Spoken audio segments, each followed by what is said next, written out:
अस्सलामुअलैकुम dear students, मैं हूं आपका biology tutor sir Ubaidur Rahman bag.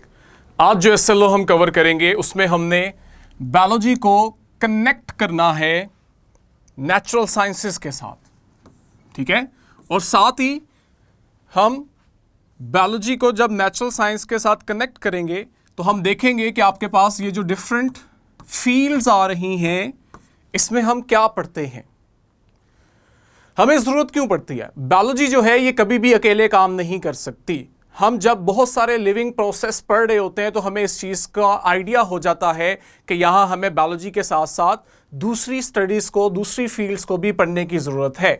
तो बायोलॉजी दूसरे साइंसेस के साथ मिल के लाइफ को, नेचर को अंडरस्टैंड करती है, ठीक है। और साथ ही साथ हम जहां पे लिविंग ऑर्गेनिजम्स को पढ़ रहे होते हैं हम वहां पे लिविंग ऑर्गेनिजम्स की सराउंडिंग को भी पढ़ते हैं, क्योंकि मैं ये बात आपको पहले बता चुका हूं कि लिविंग ऑर्गेनिजम्स अपनी सराउंडिंग पे असरअंदाज हो रहे होते हैं और हमारा माहौल भी हम पे असरअंदाज हो रहा होता है। इसीलिए फिर हमें बायोलॉजी के साथ बाकी साइंसेस को भी मिलाना पड़ता है। पहले आपके पास बायोफिजिक्स है। डेफिनेशन इसकी बड़ी सिंपल है कि हम जब फिजिक्स के लॉज को बायो पे अप्लाई करते हैं, लिविंग ऑर्गेनिजम्स पे अप्लाई करते हैं, तो आप इसे बायोफिजिक्स का नाम देते हैं। मैं आपको पहले एग्जांपल समझाता हूं, फिर हम इसको डिफाइन करेंगे। बच्चों, हमें आइडिया है कि हमारे ब्रेन के जो सेल्स हैं, न्यूरॉन्स, ये जब आपस में कम्युनिकेट करते हैं तो इनके दरमियान एक सिग्नल जनरेट होता है जिसे हम इलेक्ट्रिकल सिग्नल का नाम देते हैं। इलेक्ट्रिकल सिग्नल का मतलब यह है कि यहां पे पॉजिटिव एंड नेगेटिव चार्जेस आ जाते हैं, और आपको पता है जहां भी पॉजिटिव नेगेटिव चार्ज आ जाए, फिजिक्स हमें बताती है कि वहां पे वोल्टेज का कंसेप्ट आ जाता है। वोल्टेज का कंसेप्ट आ जाना मतलब आप इलेक्ट्रिसिटी को पढ़ रहे हैं, और जब आप इलेक्ट्रिसिटी को पढ़ रहे हैं तो असल में आप फिजिक्स को पढ़ रहे हैं। और अगर आप ये फिनोमिना लिविंग ऑर्गेनिजम्स में स्टडी कर रहे हैं तो आप बायोफिजिक्स को पढ़ रहे हैं। तो आपके पास डेफिनेशन क्या आएगी? It is the application of physical principles, जिसमें आप लिविंग ऑर्गेनिजम्स को स्टडी कर रहे हैं। एक एनिमेशन की तरफ चलते हैं।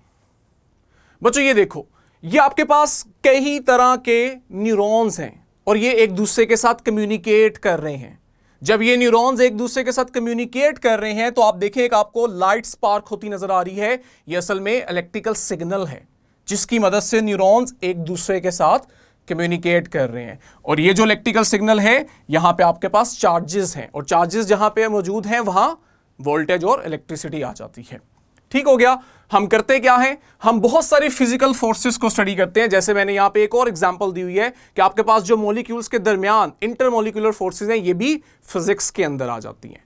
तो बायोफिजिक्स में हम फिजिक्स के लॉज को लिविंग ऑर्गेनिजम्स पे अप्लाई कर रहे होते हैं।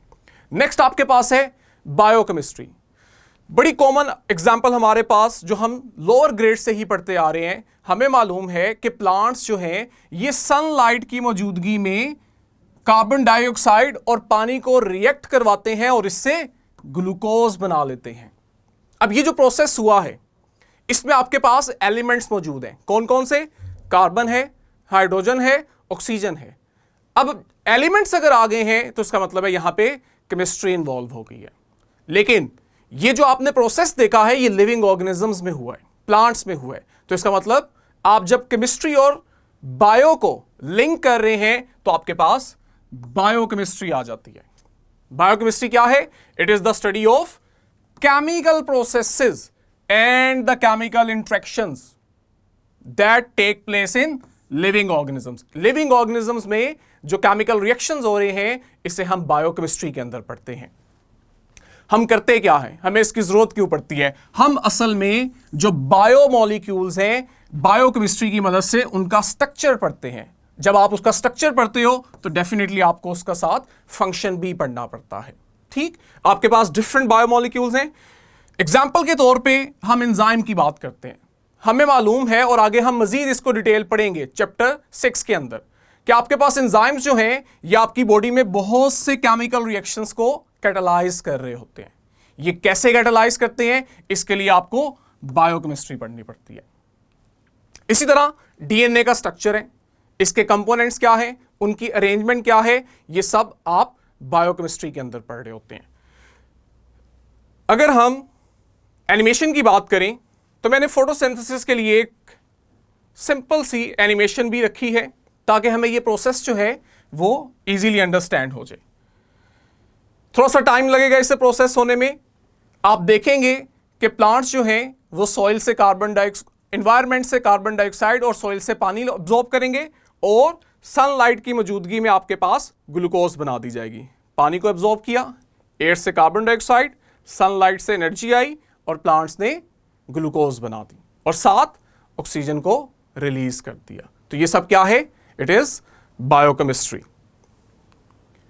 नेक्स्ट आपके पास है कंप्यूटेशनल बायोलॉजी। कंप्यूटेशनल बायोलॉजी को आप डिफाइन करते हैं कि it is the use of computers and mathematics to learn living organism. जब आप लिविंग ऑर्गेनिजम्स को अंडरस्टैंड करने के लिए कंप्यूटर और मैथ का सहारा लेते हैं तो इसे आप कंप्यूटेशनल बायोलॉजी का नाम देते हैं। हम करते क्या हैं बच्चों? आपके इल्म में होना चाहिए कि रोज की बेस पे, डेली बेसिस पे हजारों लाखों साइंटिस्ट जो हैं वो दुनिया में मौजूद फिनोमेनास को स्टडी करते हैं। जब वो स्टडी करते हैं तो उससे जो उनके पास इंफॉर्मेशन आती है वो आपका डाटा कहलाता है। अब ये डाटा बहुत वास्ट होता है। हम क्या करते हैं कि अपनी आसानी के लिए कंप्यूटर की मदद से इसे ऑनलाइन स्टोर कर लेते हैं।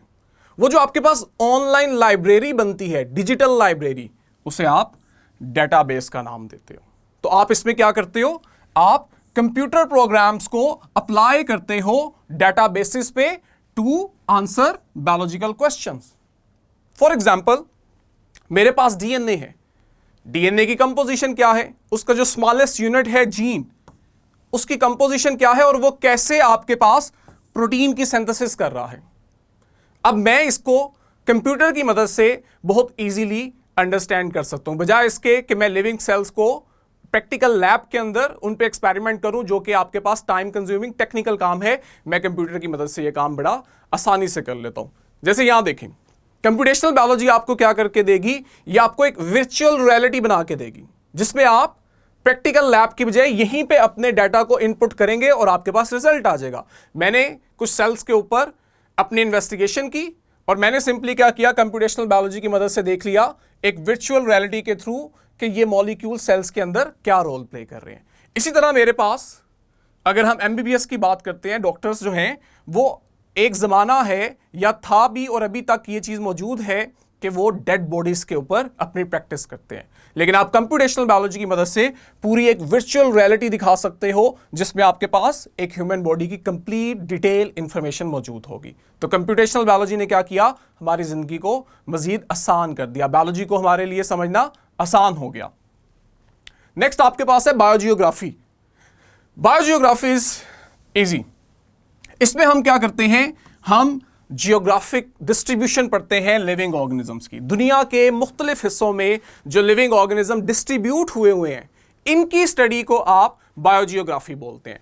अब हमें मालूम है कि जो दुनिया के मुख्तलिफ हिस्सों में लिविंग ऑर्गेनिजम्स डिस्ट्रीब्यूट हुए हैं वो अपने अपने माहौल के मुताबिक वहां पे अडॉप्ट हैं। तो इसका मतलब हमें ना सिर्फ लिविंग ऑर्गेनिजम्स की डिस्ट्रीब्यूशन को इसमें पढ़ना है, बल्कि उनके जो इन्वायरमेंटल फैक्टर्स हैं, एबायोटिक फैक्टर्स, उसे भी हम बायोजियोग्राफी में पढ़ रहे होते हैं। जैसे टेम्परेचर है, रेनफॉल है, क्योंकि ये फैक्टर्स जो हैं ये लिविंग ऑर्गेनिजम्स को इफेक्ट कर रहे होते हैं और उनकी डिस्ट्रीब्यूशन जो है उस पर भी असरअंदाज हो रहे होते हैं।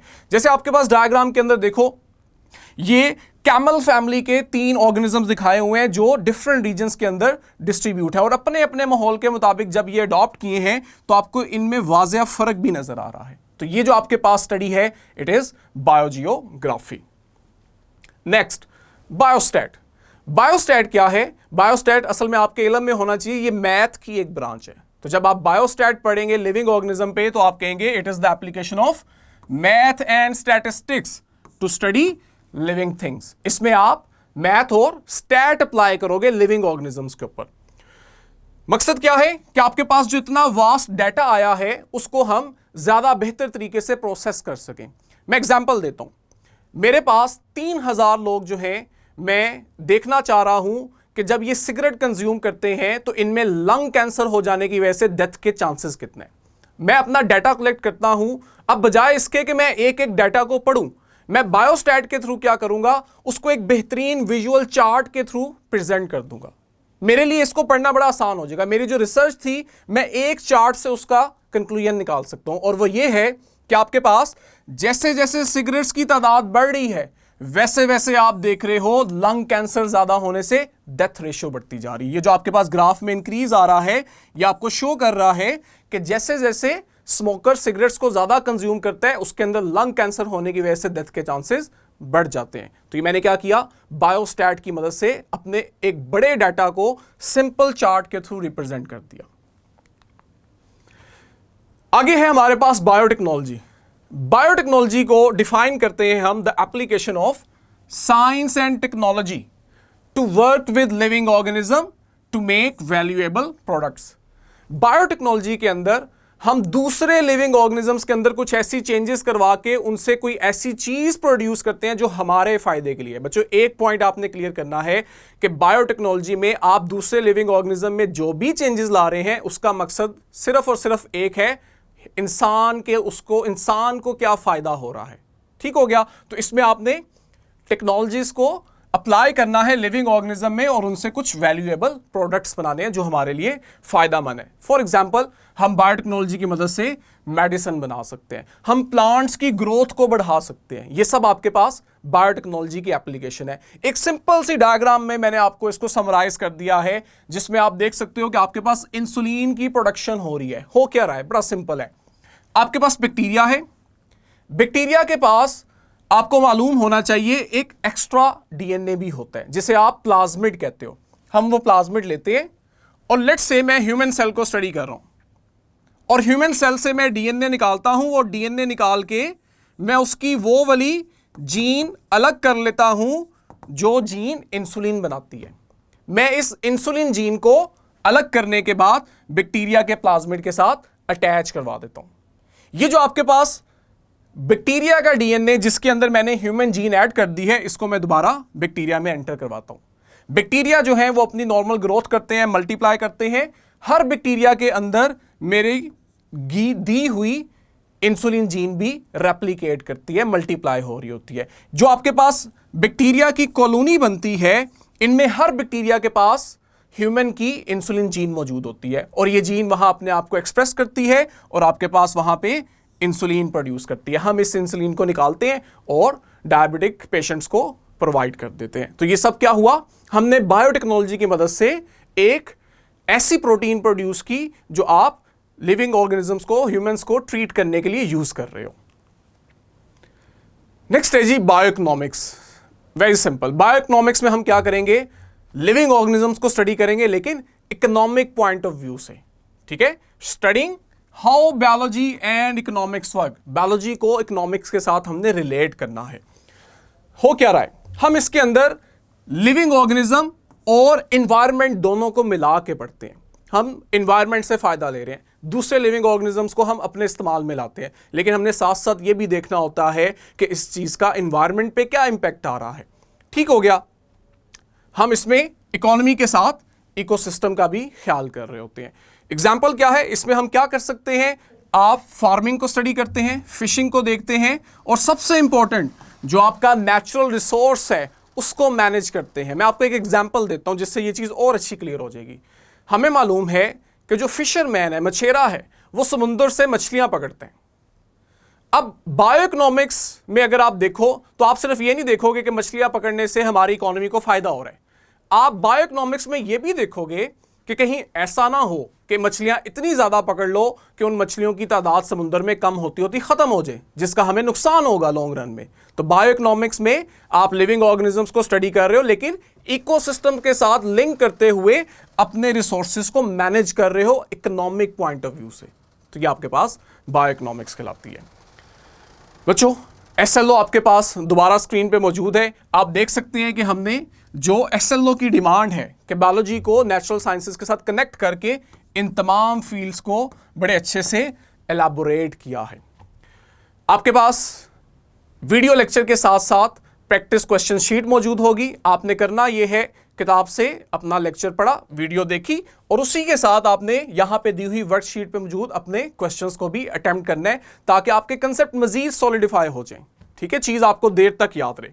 लास्ट में एक बात मैं आपको हाईलाइट करना चाह रहा हूं, जब आप अपना आज का नॉलेज ओपन करेंगे अपनी बुक पे 1.5 नॉलेज, तो आप देखेंगे कि उसका जो स्टार्टिंग पैराग्राफ है ना, ये असल में नॉलेज 1.1 का था जो गलती से यहां लग चुका है।